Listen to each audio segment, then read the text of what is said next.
ها بسم الله الرحمن الرحيم اللهم صل على سيدنا ومولانا محمد وعلى ال سيدنا ومولانا محمد وبارك وسلم وصلي عليه رب زدني علما رب اشرح لي صدري ويسر لي امري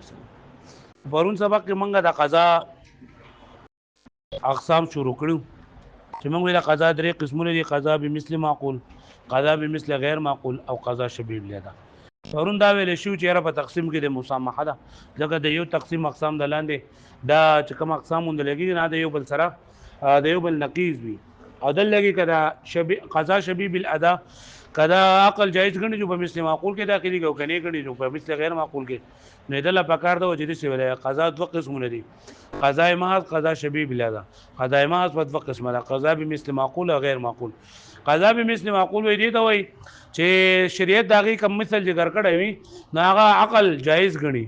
لکه موږ وی روزه نه قضا شوی دا او د په بدله کې ته روزه نشي جدا قضا بمثل معقول لا او روزه نه قضا شوی دا او د دې په عوض کې ته چې نه دا دغه ورکه فدیه ورکه نو دا قضا بمثل غیر معقول ده ځکه دا د دې سره سمون نه کوي او قضا شبیه بالادا نن سبق موږ دایره پر مثال وایو چې لکه یو انسان دی او د اختر په منځل راغی په داسې وخت کې راغی چې امام دنه تکبیرات کړو نو دې چې وس کله رکوع لاړ شو د امام سره بیا تکبیرات وکړي نو دا مثال له قضا شبیه بالادا قضا خدا کړه چې دې کم زه او د ولاړې هغه په قیام باندې کول د امام سره یې کول نو عادت نشوي دي او دا سره مشابهت کړي چې لاندې نصف اسفل لري چې دا ولاړ لې وای لکه لباسو د وجود خطر یې غنور خو دې په مکه باندې ولاړ او بل چې دا رکوع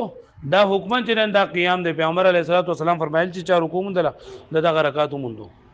پوه شئ نو دا قضا شبیه بالادا ذکر اوس په دې باندې بیا اعتراضات جوابات وکړو وګورئ دغه پر بیا زو مخکې وقضاء تکبیرات العید فی الرکوع او قضا د اختر د منځونو تکبیرات په رکوع کې هذا نذير للقضاء الذي هو شبيه بالادا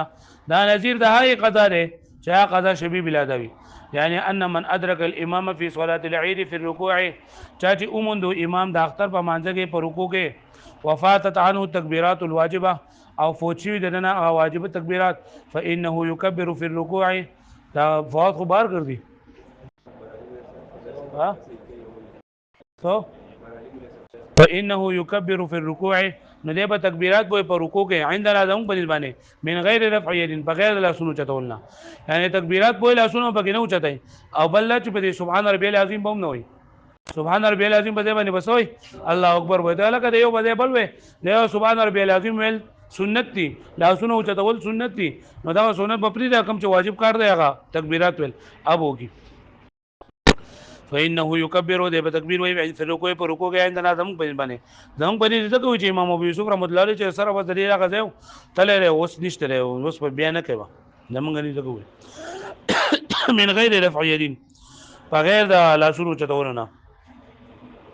لان الركوع فرض ځکه رکوع چې دا فرض ده والتکبیرات واجبه تکبیرات سری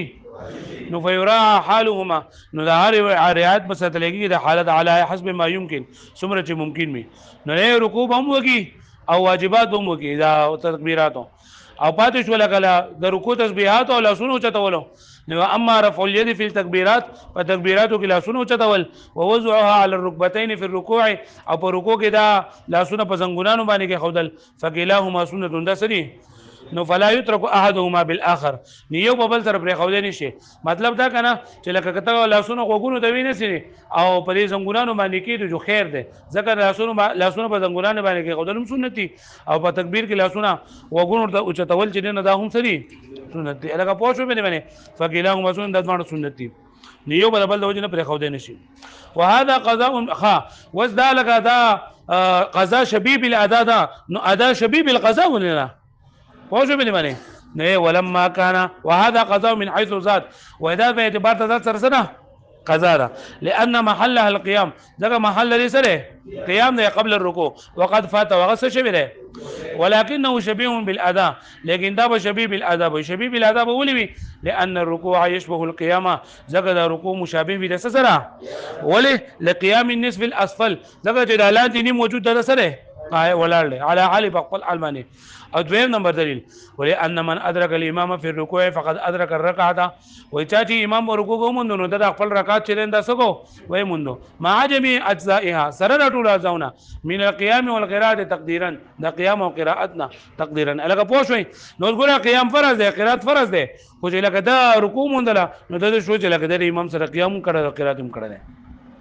فالاحتیاط نو احتیاط دار ايؤتى بها فيه شرات لو وکړل شي د تکبیرات پر رکوع کې. خدا زموږ مسلک دی. وایند ابي یوسف رحمت الله علیه لا تقضى هذه التکبیرات في الركوع، د دې رکوع په تکبیر د رکوع کې به تکبیرات خزانه رول لګي ولې لانه قد فات محلها، ځکه دې هغه محل څه شی دی کما لا تقضي القراءه والقنوت فيه، لکه څنګه چې قراءت پکې نه ویلېږي په رکوع کې، څنګه چې قراءت اچانه پاتې شو کنه او دې په رکوع کې امام سره راغی نو موږ به قراءت وایو. نو قراءت سره فرض دی یا امام سره دعای قنوت دا ونه وي او دې راغی د امام سره په رکوع کې شامل شو نو دې دعای قنوت اگر چې دعای قنوت ویل واجب دي خدای په رکوع کې نه وای پوه شو بنه باندې. نو چې څنګه پکې قراءت نه وای څنګه پکې دعای قنوت نه وای دغه ځو پکې تکبیرات نه وای. امام ابو یوسف رحمت الله علیه وای وجوب الفدیه فی الصلاه للاحتیاط. دا سوال جواب دی. سوال دا دی ضروري تا محکمه ته دا خبر وکړه چې دا قضا به مثل غیر معقول چې کوم خبره وشوه چې روزه یو سړی ونیسي او دی بیا روزه نه نشي نو د روزې په مقابله کې دا فدیه ورکول دا قضا به مثل غیر معقول نه، یعنی مطلب دا عقلا څه نه دی او خدا موږ په نس سره ثابت کو او کوم یو څه چې غیر معقول نو بای سره ته بل څه نشي قیاس کولای. نو په دې مونږ کې چې یو سړی د مونږ دیونه کی ادنه مونږ پری دی او د بیا وصیت وکي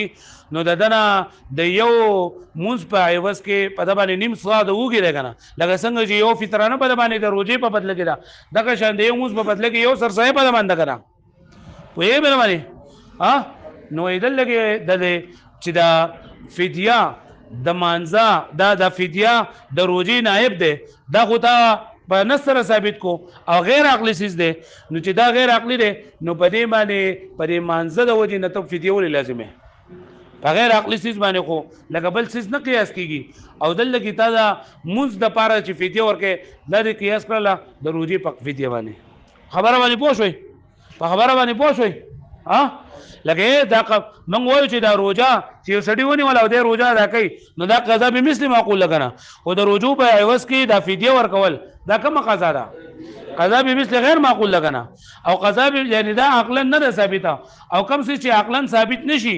نو بای باندې بل څه نه قیاس کیږي. نو تاسو وایي چې لکه په روزه کې په انسان باندې فدیه ورکول دي نو که سړی مونږ درنه وشو او د مړ شو نو راته لپاره دی بیا په دې باندې با هم چې نه دا سبا کوي فدیه به ورکوي نو دا تاسو څنګه دا چلو کو دا خو صحیح نه ده. دې باندې پوه شوي جواب وګوره ووجوب الفدیه فی الصلاه او فدیه لازم کول په مونږ کې للاحتیاط د احتیاط د وجنه. جواب سوال المقدر جواب د سوال مقدر نه سوال سره ان التقرير ان الفديه في الصوم للشيخ الفاني چې د شیخ فانی د لپاره د رجوع په عوض کې فدیه ورکول لما كانت ثابته بنص غير معقول کله چې دا ثابت شو په نص غیر معقول سره نو ينبغي ان تقتصروا عليه نو مناسب دا چې تاسو اکتفا وکړئ په دې باندې ولم تقيسوا عليه من مات او تاسو قیاس نه کوي په دې باندې هغه چې مړ شي وعليه صلاه او په دې باندې منځونه ما انکم قلتم سره د دین چې تاسو وایي چې اذا مات یو سړی مړ شي وعليه صلاه او په دې باندې منځونه واوصى بالفديه او دا د وصیت کړه د فدیه دا وصیت پکې ضروری دی که وصیت نه وکړي نو بیا د مال نه شي ورکولای که وارثان د خپل مال نه ورکوي جو خپخه کنه ورکوي جو دې پوښو کاری پوښو خو که وصیت کړه نو درې میسه د مال نه ورکولای کیږي یجب علی الوارث واجب دی په وارث باندې ایفدیه چې د فدیه ورکي به عوض کل صلات به عوض دار مانځي ما یفدی لكل صوم چې هغه فدیه ورکي دار مانځ د روزه لپاره الاصل حق المطابق الګه پوښو به معنی ها په سوال جواب باندې پوښو په سوال باندې پوښوي جواب ته وګورئ وای منګه چې په دې مونږ په کم کس د مونږ قضا شي او دې بیا مړ شي نو بده باندې د فدیه موږ لازم کړی دا د احتیاط توجنه نه د قیاس توجنه یعنی منګه دا روزه په باندې د قیاس کړي چې را په روزه کې خدای لګي موږ احتیاط کړی احتیاط موږ څه کړی چې لکه ګوره په دې کې دوه احتمال دي یو احتمال دا دی چې دا فدیه په دې انسان باندې نه توجنه واجب ده فدیه په دې انسان باندې سره وجنه راځي دا نه سوچنه چې دې نس کې دا راغلي دي چې دې کس دا روزه ونه نیوي جو دې په فدیه ورکړي دویم احتمال پرې کې دا دی چې دا د د وجې نه نه بلکې دا د عجز د وجې نه په دې باندې فدیه لازم ده د سره وجې نه یعنی د روزي نیولې غوال ته کې عاجز شو نو دا سبب په د فدیه چې دا سره عجز ده نو که دا سبب د فدیه عجز شي نو دا عجز خو د مانزه په صورت کې موجود دی کنه بلکې دا مونږ خو د دین ډېر اهم دی ځکه چې پیغمبر د خدای صلی الله علیه وسلم فرمای اول ما يحاسب به العبد يوم القيامه الصلاه چې قیامت پر باندې په حقوق الله کې ورټول نه اول تاسو کولېږي چې د مانزه په باره کې نو دا مونږ خو ډېر زیات اهم دی نو چې الله کې د عجز د وجې نه فدیه لازم شوی دا نو په کار دا چې د لګوم د عجز د وجې نه فدیه شي لازم شي پوه شو نو دا احتیاط ته پکې وای د دې وجې نه چې دې کې صراحتا دا خبره نه و نو امام محمد رحمت الله علیه په زیادت نو کتاب کې لیکلي دي ته تجزئه ان شاء الله چې الله به دې نه کافی کی ک الله دې طرف نه دا قبول کړلا نو موږ یې راغړې دا شو ک قبول نه کړلا د مانځه صدا به ور کوي او دا به 80 صدقه کې حساب شي پوه شو نو کدا صحیح منګه بالکل دا به باندې قیاس کوله نو بیا به ان شاء الله قید نه لګاو ځکه چې په قیاسي مسلو کې ان شاء الله نه پرې خبره باندې پوه شوي پرې باندې پوه شوي اوس وګورئ فاجاب نو مصنف رحمت الله علیه جواب ورکړی دی لږه سوال یې ذکر دی کنه بان وجوب الفدیه فی قضاء الصلاه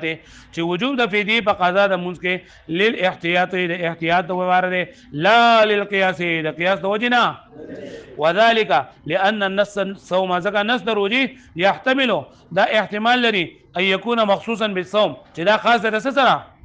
خدای احتمال لري او يحتمل او دا احتمال لري اي يكون معلولا بعله عامه چې دا معلول شي په علت عام سره او هغه علت عام توجد في الصلاه چې همون د لګي په مانځ کې هم اعني چې هغه علت څه شری عجز ده چې علت څه شری عجز ده خادي والصلاه نذير الصوم او دا مسره کنه دا هم د روزي په شان دي وای د روزي په شان دي سکه بل هو اهم منه بلکې دا ډیر زیات اهم دی لرينا په شأن والرفعه په شان او په رفعت په چتوالي کې فامرنا بالفديه عن جانب الصلاه نو موږ حکم وکړو د فدیه د منځ طرف نوم فان كفت عنها عند الله تعالی فيها پس کچري کافي شو د طرف نه الله تعالی په نسبت باندې په مانځ کې جو فبها ونعمت انداز بس خو شولو والا او کده چې نه چوي الله تعالی دا طرف نه دادم دي منځونه د فدیه قبول نه کړله فله ثواب الصدقه نو دا د صدقې ثواب میلاو شي ولهذا قال محمد رحمت الله علیه فی زیادات د دې وجنا امام محمد رحمت الله علیه په زیادات نومي کتاب کې لیکلي دي تو تجزئه ان شاء الله تعالی چې دا بل طرف نه د فدیه بل طرف نه شي کافی بشي لکه دا موږ قیاس کوله نو بیا به بریګ ان شاء الله نو ولي والمسائل القياسيه لا تعلق بالمشيئه قط ځکه چې مسائل قياسيه دا په مشیت سره نه متعلق کیږي کما اذا تطوع به الوارث في قضاء الصوم ولکه څنګه چې دا وارث د خپل طرفه د روزي فدیه ورګي من غیر ایصاء بغیر د وصیت کول نه یعنی د روزو د فدیه کو په دبا نه حالي چې کله دا دغه وصیت وکړو خو یو وارث د خپل طرف نه د وصیت نه کړي او د خپل طرف نه چې زمانه پلان روزي پاتې شوې دي او ما دا روزو چې نه ما دغه ورکو فدیه ورکړه نو یې څنګه په دغه صورت کې چې د طرف نه کافی شي ان شاء الله کافی نه صدقې دوه ورته ورسېنو منده قشند پدې کې نه کما اذا تطوع بالوارث لکه څنګه چې په خپل خوشالۍ سره ورکی یو وارث دا فدیه فی قضاء الصوم په قضاء الصوم کې من غیر ایصاء بغیر د وصیت کولونه نرجو القبول منه ان شاء الله تعالی نو موږ رجوع د قبول کو دا الله تعالی نه امید ساتو د قبول دی دا غینا فکذا هذا دغه شندل لګینا ویم پس کا بس کما ها فدی پوه شو تاسو نن سبق کې موږ خو یو د قضا شبیب الادا لپاره مثال ذکر کو چې قضا د تکبیرات او د اختر پر رکوع کې دغه او دوی منګه سوال جواب وکړل دا وکړل چې لکه تا قضا به مثل غیر معقول انته چې د فدیه ورکول د رجوع په عوض کې نو دا هو غیر معقول چیز دی او په غیر معقول چیز باندې بل چیز نه قیاس کیږي نو ته چې یو سړی نماز قضا شي او د بیا هغه وصیت وکړي نو دا د فدیه ته د کم طرف ثابت ده نو د احتیاط د وجه ثابتوم جی د قیاس د وجه نه ثابتوم چې د قیاس د وجه نه ثابت کوله نو بیا به امام محمد رحمت الله علیه ان شاء الله نو ویله خدا د قیاس د وجه نه بلکې رسد د وجه نه د احتیاط ځکه چې د دې کې دام دا چیرې یو کې دې شي د آیات د وجه نه لازم شي او د دې وجه چیرې دا عجز پکې شي او عجز لکه څنګه چې بس